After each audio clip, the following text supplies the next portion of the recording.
5 o'clock on a Wednesday, and it's time for The Craig and Ryland Magic Review Show. I'm Craig. I'm Ryland. Welcome back to another review show right here on Magic TV. And we're back with another 4 tricks. We're back with 4 brand new tricks. 1, 2, 3. I'll give you a clue. It floats, and it's one of your favourite things. In fact, we're going to start with that right now. So we're 4 new routines. We've been very busy today. You've been rehearsing, haven't you? Mm-hmm. All after school, Ryland's been rehearsing. Candle manipulation. Making candles vanish and appear and jump from one place to another and change colour and turn into silk handkerchiefs and jump from one side of the stage to the other. We're doing crazy stuff with candles. Anyway, we're not talking about candles today. We're talking about 4 brand new tricks, and we are talking about a trick that I think would work quite well on stage. We're going to look at that first of all. It's called the Floating Cube by Uday. Okay, so first up, Ryan, we have the floating cube. Now, obviously, this is what happens every single time at Magic TV. A trick comes in, and it's anything to do with cubes. Ryland runs around the room going, whoop, whoop, whoop, and then grabs the cube, locks himself in his bedroom, won't let anybody else come anywhere near him, and then either gets very excited and you hear whoops and hollers because it's really good, or he comes down really depressed because it's rubbish. And that's what happened here. He took the cube away. He wouldn't let me look at the tutorial, wouldn't let me do anything, but we're left with what you're about to see right now is a performance of floating cube. You did this on Instagram. And I actually thought this was a great performance. When you see it in a second, you're going to see the footage of Rye doing it on Instagram. You see the cube moving. It starts off by moving, then it floats up. Cool. Looks really good. So let's have a look at that performance. And then we've looked at the performance. We're going to talk about exactly what we think.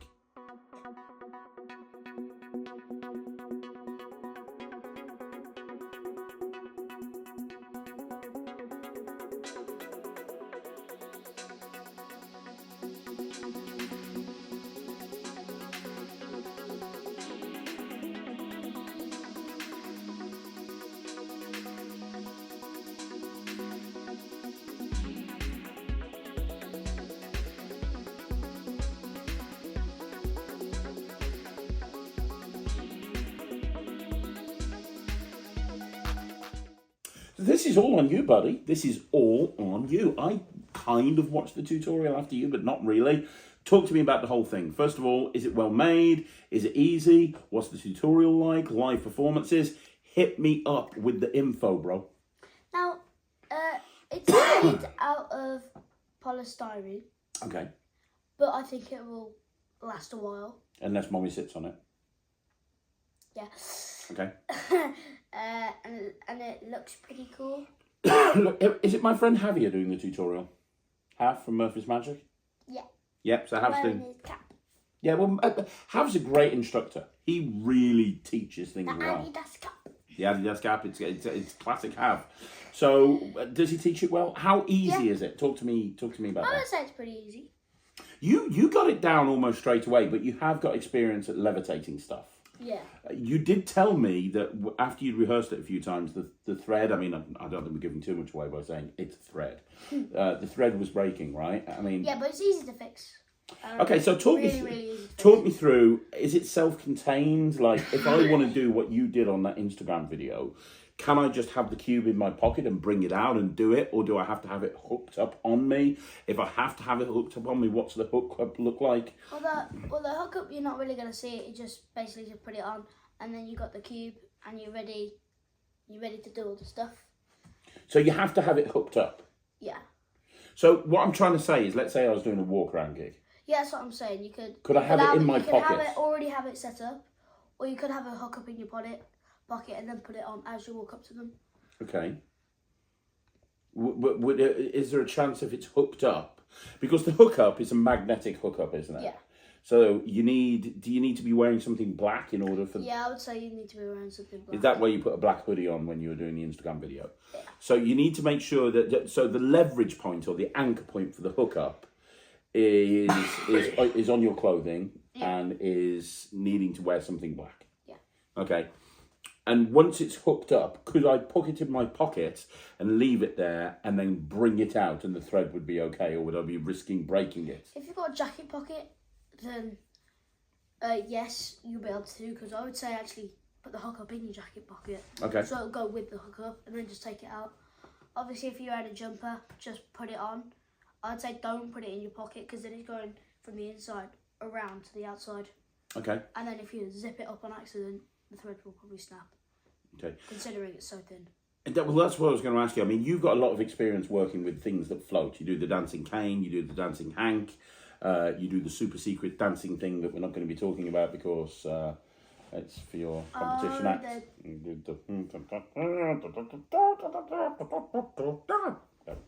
I know what you're on about, but like this. Yeah.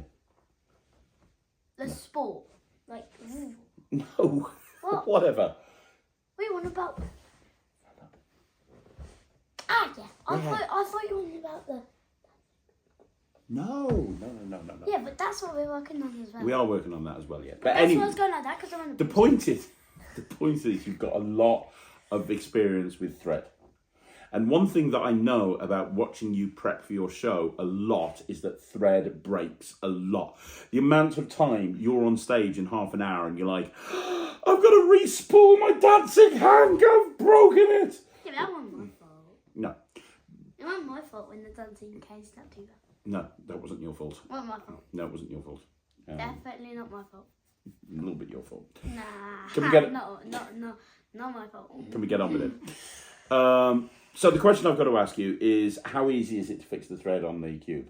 Could I, if I'm a close-up job, let's say I'm working in restaurants and it snaps after one performance, could I fix it in a couple of seconds and still have it with me? I would say you would be able to probably fix it in a minute. Or if you're getting used to it, fix it in a couple of seconds, yeah. Okay. Like 20 seconds. Okay. So this is a practical trick. Like, would you perform this close-up? Be honest. Probably. You would be happy. There's not going to be any angle issues in terms of using thread close up to people. No, not really. Okay, and but okay. So I suppose the question I've got to ask you: would you do this in your act? Is this something that you're going to put in your act? I don't think that I would do it because it doesn't look like the other cubes I use. It doesn't look anything like the cubes you use. That's very true. Yeah. I mean, look, there's lots of different variety. There's a big variety of the way cubes look, but I mean it looks like a cube from far away, but when you're comparing it to other cubes that I've got on stage with it at that moment, it wouldn't look like the other cubes, and it's also a bit bigger as well, isn't it? Yeah, I would say it's a little bit bigger, or maybe it could be a little bit smaller. I don't know which one. One or the other. One or the other. Okay, so you wouldn't use it. I don't think I would, but I really like it. You like it, but you wouldn't do it. You already float enough stuff in your show, and you've already got enough tricks with cubes. Yeah. I'd say 79%. You do have a point though. This would have to kind of be a standalone trick if you're using it with another cube, because you can't mix the cube, can you? It's not like you can take it. All you can do, if the thread's not inside it, you can give a couple of turns on the polystyrene, but not really. But if the thread's inside it, you can't even do that. No, because it'll probably snap. Okay, so you bring the cube out. You can't float it. You can't turn it or anything. It just has to be put down. If the thread's in the one side, you could turn the other side. You can see, you know where I could see this working really well in a kids show? Yeah. Putting the cube out on the table, because you can make it just flop over. You made it flop over, didn't you? So you can make it flop over. So you can say, I'm going to put that right there. I'm going to try and move it with my mind. Oh, it's not worked. And you look away and you've got a look no see thing where it flops over when you're not looking. It's like, what? Sorry, can you let me know if that moves? Fantastic. So what was I saying? Yes, I'm going to... It hasn't moved. Don't be silly. Look, I'd see if it was moved. That sort of thing. Would that work? Yeah, you'll see if it was moved and having it down. That's right. So what was I saying about putting it back again? It's like, what? No, it hasn't. Look, it hasn't moved. And like every time it's like, no, it hasn't. You could even do that with the float. You know, when you actually float it, one last question, when you actually float it, is it a difficult hookup? Because when you were practicing it, you were like, oh, I did that wrong, I did that wrong, I did that wrong. No, it's not actually that difficult. It's just that I forgot it. So it's just literally this. Okay. You just got...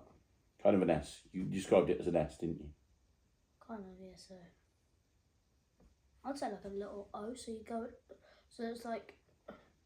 It's like how you draw an O, so you go flick from the bottom and like round the top. Okay. Because it's like, you go in, and then it's like a circle, so yeah, it's like down, circle, so it's like, yeah, it's okay. like O. So I rarely float stuff, and I do use cube magic, but I rarely float stuff. I'm not going to do this, but I do think it's very good. Yeah, which is why I'm giving it 79%. I'm giving it 70%. I think it's really good. I think that anybody who wants to float a Rubik's Cube, this is probably the best way I've ever seen of floating a Rubik's Cube. Yeah. When you did America's Got Talent, they had you floating a cube backstage. Yeah, so... And there were like 7 people around you. There was one person with a light pointing it up to your head. There was one person with a leaf blower. They were trying to make it look like Harry Potter. There was one person dangling a Rubik's Cube off a fishing rod. It was just like craziness. You should have just had the. You should have said, lads, you don't need any of that. Just do this. Oh my God. Anyway, 79% from Ryland, 70% from me. If you want to float a cube, this is the way to do it. Let's move on to a new trick from Penguin Magic. So next up, we have Royalty by Gordon Bean and P3 Penguin Magic. So this is a brand new trick by Penguin Magic, recently come out. And this is another 3-card Monty. It seems that there's like, I think 437 versions of 3-card Monty coming out every day. So this is, I think, the 7 millionth 3-card Monty come out in 2023. What this one has going for it is it's a 3-phase routine. And interestingly, the cards are mixed face up and face down. Normally, when you do a 3-card Monty, all the cards are face down, right? With this, some of the cards are face up, some of the cards are face down. You mix them face up and face down. And each phase becomes more visual. It's so clever. It really is very clever. So clever, though. You get 3 gaffed... No, you don't, actually. You get 1 gaffed card, 2 regular cards, and you get... 3... Not 3 cards in total. Yeah, 3 cards. 3 cards in total, 1 gaffed, but the card that's gaffed is very gaffed. Very I've gaffed. never seen a gaff like this before. It's not like an elastic folding mug. No. It's not one of them gaffs. No, it's going to last you forever, as long as a normal card will, because it's just a specially printed card, but it's specially printed in a very different way. You also get 2 envelopes. Am I allowed to say that?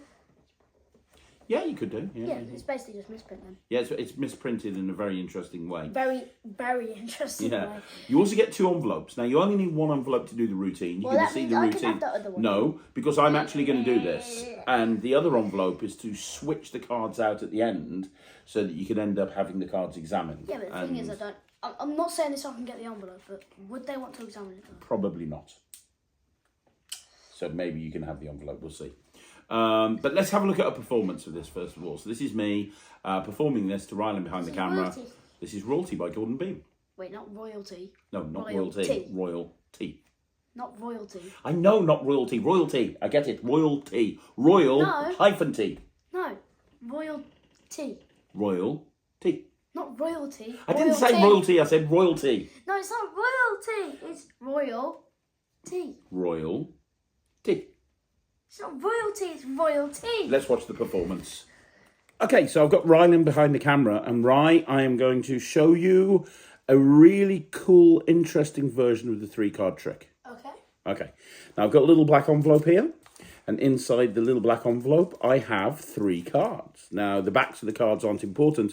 It's the face that's important. Now, you've heard of the 3-card trick. Some people call it chase the ace. Some people call it find the queen. The idea is that you have to follow which cards where. Now, I've actually got 3 cards here. I've got 2 3s, and I've got a queen. So I guess we're following the queen. You're following the queen. Okay. But this is a little bit of a different version of the 3-card trick, right? And the reason is, most of the time, the 3-card trick is played with the cards face down. With this, some of the cards are face up and some of the cards are face down. That sounds easier and hard. Yeah, it's kind of weird. So you have to follow the queen. So watch very carefully. Where's the queen? Is that the bottom? Yeah, it's right there, yeah? Well, some of them face up, some of them face down. The weird thing is, the queen ends up just where you don't expect it. What? Now, the thing is, as well as the queen's changing places, sometimes the 3s do. So you've got the 3 of clubs, you've got the queen, you've got the 3 of hearts, yeah? Yeah. Now, if I take the 3 of hearts and I put it face down over here and I put the 3 of clubs over here, you know the 3 of clubs there until I do the move and they actually change places. Am I seeing things? You kind of are, yeah. So let's try this one more time. Look, I'm going to turn the 3 of clubs face down. You know exactly what's going on, don't you, right? Is at the bottom. Yeah, exactly. Now, look, here's the thing. I'm going to make it easier to follow. I'm going to get rid of one of the cards. Okay. Okay, so we don't have to worry about the three of hearts. Three of hearts. Now we just have to worry about the other two cards. And I'm going to make it even easier. Do you know what I'm going to do, right? I'm going to isolate one of the cards in the envelope. Look, I want you to see the three of clubs goes in the envelope. Do you see that? Yeah. Three of clubs goes in the envelope. Now watch this, right? Three of clubs is in the envelope, right? If I flick, that's when the three of clubs jumps over here. Wait, what? Yeah. So what's in the envelope? Well, you'd think it'd be the queen, but that's the three of hearts. What? And the reason is the queen's over here, and that's why you should never play the three-card trick. Royal tea. Royal tea. No, not royal I am tea. literally saying the same thing as you. No, not I am literally saying the exact same thing as you. You're going royalty, and I'm going royalty. There is literally no difference other than I have a deeper voice. No, you're saying royalty, and I'm saying royal tea. Yeah, no, I'm saying royal tea, and you're saying royal tea. Look, can we get on with it? Right, it's late. Right. So that was a performance. Shut up. That was a performance of Royalty by Gordon Bean. Now, three-phase. Shut up. Three-phase routine. Each phase gets progressively more impressive. I love the fact the cards are being mixed up face up into face down. It's not difficult to do. The moves are basically broken down by Nick. You get live performances by Nick Locapo, multiple live performances. People are freaking out by this, as you can imagine. You then get the whole routine broken down. One thing that Nick did on the tutorial, which I thought was really good, is they did an overview of the move. So if you just wanted to learn the routine and not have it broken down, at the beginning they did like a 2-minute overview of all the moves, and they did it kind of to camera with a kind of a split screen with a camera on Nick's hands and also a camera kind of doing a full frame so you could see what he was doing. Thought that was a really great innovation. Like I say, the cards can't be examined. 2 of them can, 1 of them can't. I think you're right. I don't think people would want to examine it. I think that when you've done that final phase in the envelope... I think the fact that you've shown it shows it really clear. Yeah, I think you're right. It really does look very, very impressive. And I've actually done this to a few people now. The reactions gets really great reactions. Really, really great reactions. It's easy to do. You just have to get the moves down. You just have to remember the moves. There's not really any moves per se. You just need to remember the orientation of the packet and what you're doing and when you're doing it. Like I say, you get a second envelope, so if you want to switch them out for regular cards, you can do. Or you could just put them away and move into something else. It's an instant reset. You put the cards back into the envelope and you reset, ready to go again. Oh, it's over there. And it just fits in your top pocket. It takes up no pocket space. And you don't need a table. It's not very difficult to do. There's no angle issues to speak of. Yep. I think it's probably one of the best 3-card Montes that I've seen. Yep. I would definitely do this. I love 3-card Monte as a plot. I think Stand-Up Monte is still the number 1 3-card Monte for me. I don't think anything has beaten Stand-Up Monte yet by Garrett Thomas, but this comes damn close. I like this. It's going into my act. I'm definitely going to do it. I'm going to give it 95%. What do you think of it, young man? Mr. I don't do card tricks. Exactly. So I'm going to give it 79%, but cents. 79 cents. It's worth more than that, by the way. It really is. Hey, wake up. How much? 79%. 79%. Just because I don't do card tricks. God, you're a harsh little sausage today, aren't you? Shut up, Daddy. You're a harsh little sausage. Daddy, I got a joke. Go on. What word has the same amount of letters when one is taken away? Not same amount of letters. It sounds the same when one of its letters is taken away. I don't know. Royalty. Because from royalty, take away the Y, royalty. You're good. And also, this is even harder. What word sounds the same when you take away 4 of its letters and there's only 5 of them? I don't know. So there's a word with 5 letters. Yeah. What word has 5 letters but sounds the same when 4 of his letters are taken away? I've got no idea. Q as in like Q in a line. Take away like the letters after the Q, yeah. U, E, U, E, I think. Yeah. Take away them 4 and then it's Q, the capital Q. Still sounds the Well, same. you're a fountain of knowledge. Can we move on to another trick? I've got the last one. Oh my God. It needs I don't nothing care. to do with words. Go on. What does a thesaurus have for pudding? I don't know. What does a thesaurus have for pudding? A synonym roll. Let's move on with another That's trick, a shall good we? one. We're moving on with another trick. That's a good one. You're an embarrassment. So next up, we have RoboTic by Julio Montoro, made in Malaga, and it is a torn and restored card by somebody who was obviously high when he came up with the trick, because this is the strangest torn and restored card I have ever seen in my entire life. Basically, what you do is you bring out, first of all, you get 100 of these, so you need this, and you need this. Okay, so you get 2 packets of cards. You've got 100 refills, so you can do this 100 times. And the idea is, and you'll see a performance of Ryland doing this in a minute, but the idea is that you prep this. Now, how long did it take you to prep it? You were being very specific and using scissors and everything, and it probably took there's you a little about... trick to make them look neat, but look ripped at the same time. you... I found that. So you cut them neatly. Yeah, so I'm telling you. So you got it. Yeah. So you cut around it neatly, like that. So you cut them all. Yeah. Like that, and then once you cut around it, like this, you cut the top as well. Then once you cut around it, if you go around with the scissors, like lightly brushing the sharp bits on there, just like over and over again, it'll make it look like it's been torn, but none of the bits will have been come off like it's actually torn. If you go like that with some scissors, it'll make it look like it's been ripped. That's very cool. So it took you about a minute to make that because you were being very meticulous. Yeah, but if you wanted to not be careful, just literally go. It doesn't look as good though. You need to be more careful. Yeah. If you were going to, you're going to see a performance of it in a second. But if you sat here for about half an hour, you could probably make like 30 or 40 of these, and then that'd last you for quite a while. Basically, the whole concept here is that you're going to take out a card from your wallet, and it's like a toy shop card. It's like what looks like a business card for a toy shop or Toyland. And you tell the spectator, hey, I'm going to try and do something. I want you to watch. And you put that down there. And then you force the word robot. Now, he goes through many different ways of forcing the word robot. But you actually force the word robot with like digital force bag or whatever. And when they've forced the word, when you force robot on them, you go, okay, well, I'm going to try and work out what your word is using origami. And then you take this and you tear it up into bits, and then you reform it together into what looks like a robot, but it's a torn and restored. So as you're putting the pieces together, they actually end up restoring, looking like a robot. That's fair to say, right? Let's have a look at a performance, because you did this silently to music, so you didn't force the word robot or anything like that. But let's have a look at Ryland doing this on Instagram so you can see what the visual looks like.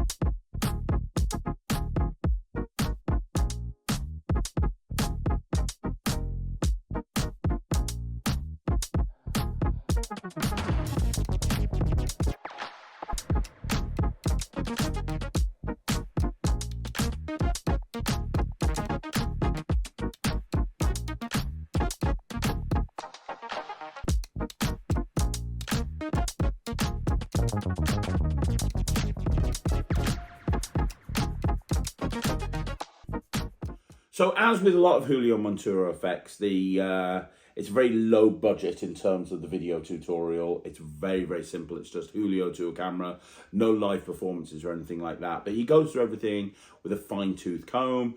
It's relatively easy to do. Unlike a lot of torn and restored cards, which are quite difficult, this is quite easy. I don't think you even need to force the word robot, to be honest. I just think the fact that you can take a card, rip it up and put it back together as a robot and restore it, I think is a really cool thing. If you wanted to force the word robot, obviously you could as well. You're going to get 100 performances. After that, you need to buy another set. How much are those sets? I don't think they're much, like $25, something like that. For 100, that's like getting 4 for $1. Yeah, it's really good, isn't it? So yeah, I like it. I mean, what do you think? You tell me. You're the one that's learnt it. This seems very much up your street. It seems like the sort of thing that you would do close up. Or the sort of thing, this seems like the sort of thing that you would put in your wallet. Like you've got a little toy shop card in your wallet. I think I would do this. Would you? I'm going to give it 95%. Yeah, I think if you're looking for a really cool EDC... it's a little bit strange, but I like it. Yeah, if you're looking for a really cool EDC, an everyday carry, especially for maybe performing for kids, this is perfect because all you have to do is prep one of these, which will take about a minute, put it in a wallet along with one of the business cards, and if somebody says, hey, show me a trick, you go, oh, well, I've got this. It's a business card from a toy shop I went to the other day. Let's try something. And then you kind of go into it like that. I think, dude, I think this is the sort of thing that you would kill with. Yeah. I think this is the sort of thing, not that you do close up that much, but when you do close up, you did close up last week with Matt, didn't you? Yeah. Did a close up gig with Matt. I would. It's a robot. It is a robot. He gives it 95. I'm going to give it 85%. I think it's really clever. It's very low tech compared to some torn and restores. Don't expect a reformation. Don't expect anything like that. You know, a rehab or anything. This is very, very low tech in terms of how it works. Oh, one thing to note that Ryland didn't do in the Instagram video, as well as forcing the word robots, you could actually have the body of the robot signed. So you can actually bring out a card and have them sign the body of the robot, and then as you're doing the restoration, it's actually signed, the robot signed. So you can actually do that if you want to. Yeah, it's really good. 85% from me. How many did you give it? 95. 95% from Ryland. You're looking for a good EDC. This is definitely a really good EDC. Yeah. So the final trick today, we have Pendulum by Steve Marchello. Now, Steve Marchello has brought out a whole bunch of stuff over the years. I've only just realised what that is. I thought that was a knife. It's a pendulum, dude. It's a pendulum. God, he's dumb. So what is Pendulum? Well, I didn't expect much from this. I've liked a lot of the stuff that Steve Marchello has brought out over the years. But this kind of flew under the radar and I didn't expect much from it. And that's my bad, because when I saw it, I realised how clever this is. What you actually get is you get a pendulum that Ryland is sporting here on his neck. You also get a gimmick, which I'm not going to show you, and you're going to get 5 ESP cards. Now, these 5 ESP cards are marked, but they are marked. Star. Cross. Do you think that the marking system on this is a bit too blatant? Oh, do you reckon it's okay? I just think this is just a really blatant... I mean, my eyes are terrible, and the marking system on this... I don't think people would notice it. Yeah, maybe not. I think... it's obvious for someone who's looking for it. Yeah, like I can see that from over there. Square, yeah. Circle. I can see it from over there. Can't see because your hands There you go. Star. Yeah. Look, Square. Sorry, cross. I'm going to pick a random one. You're not going to know. Ready? My eyes are terrible. You're not going to be able to go to the other side of the room. And why is he Don't testing? look at the rest of them. I won't. What's this one? Oh, come a bit closer. Is it a square? No. No, a bit closer. Oh, circle. Yeah. There you go. That's not bad. Circle. Okay, so come sit down. Yeah, so you get 5 ESP cards. They're marked in a very blatant way. But I think Ryland's right. A layperson wouldn't be able to tell that they're marked. They'd just look at them as funky-looking backs. Funky. But the whole idea of this routine is that you have somebody apparently have a free choice. Well, it is a free choice. Have a free choice. Parent. Yeah, they have a free choice of an ESP symbol.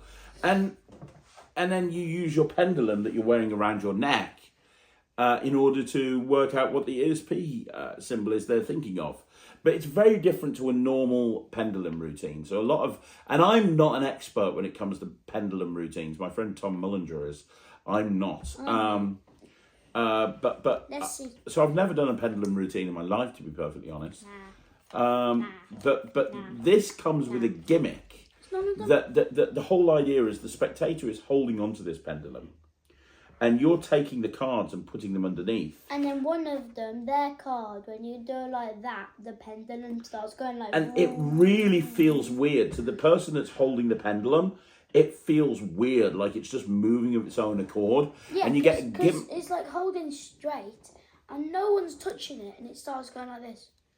It starts like moving around, and it's like because when you take the card away and you tell them to hold it still, and they hold it still, and you bring the card back, and it starts going like that again. It's like, what the hell? It looks really good. He freaked his sister out with this. In fact, we've got an Instagram video of Ryland doing this. We had to actually take a second footage just because she was that scared of it. Yeah, she was freaked out completely. So let's have a look at the video that Ryland put on Instagram. I'm going to throttle you with that. No. By the end of the video, you should be hypnotised. It's not going to work right. Yeah. Anyway, you don't want to be a kid hypnotist.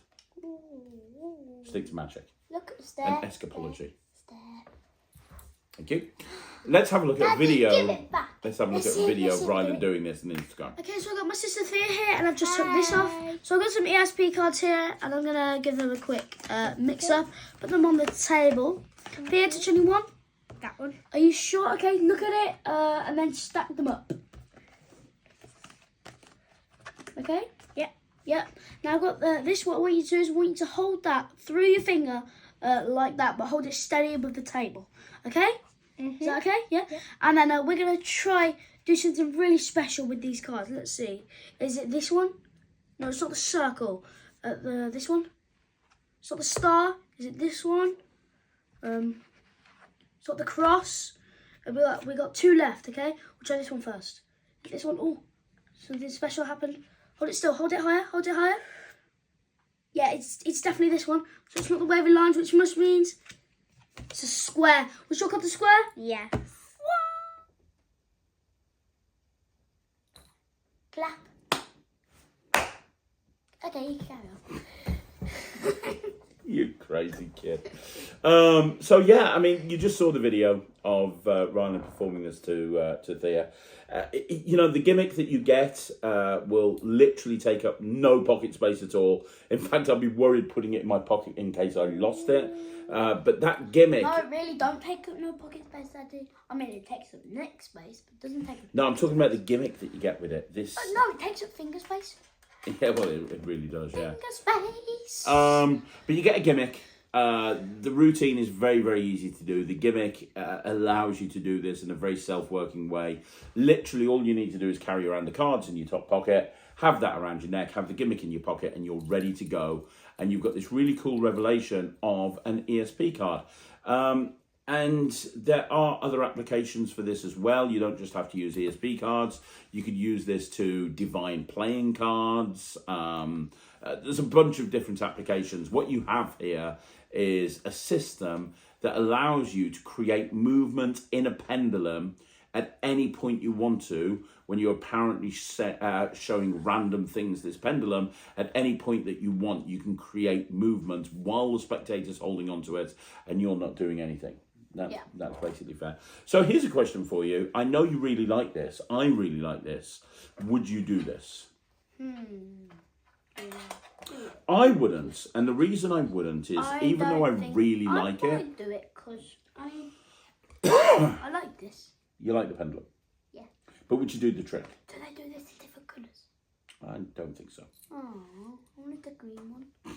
Would you do this? Or do you just like it because you like the pendulum? I kind of like it because I like the pendulum, but I kind of like the trick, like when you do that and it starts like freaking them out. I think I would do it sometimes. You'd do it sometimes? Yeah. You'd have the gimmick with you. That's like a... I mean, let's be honest. I said it's kind of like a 85 sort of range. 85. I mean, let's be honest. To throw that in your close-up case would take up no space. I'd keep it in here, and that way it's going to stay nice. If you kept it in the tin. Yeah. That was in the tin, you wouldn't lose that. And I think you're bending the corner of the card. I'm so sorry. What are you doing? Sorry. Okay, so you're giving it 85%. Yeah. Okay, so 85% from Ryland. I'm going to give it 75. I think it's really good. Pleasantly surprised. I'm not going to do it, but it's just not my style of magic. I could see you doing it. I'm not going to do it. So 85% from him, 75% from me, and now we're going to wrap this up. Yeah. There's no revision in the bag. There's no revision in the bag. There's no revision. That is another review show in the bag. I'm not going to let him hit me on the head 5 times in a row. Thank you once again for joining us right here on Magic TV. Don't forget, you want to see more videos like this, all you've got to do is like the video, subscribe to the channel, leave a comment down below. I'm going to be back again tomorrow. Ryland's going to be back again next Wednesday. Don't forget, if you want to follow Ryland on Instagram, you can do so at Ryland the Kid Magician. If you want to follow Ryland on Facebook, you can do so. You can do so. Ryland the Kid Magician. And don't forget, to subscribe to this YouTube channel and join the Netrix.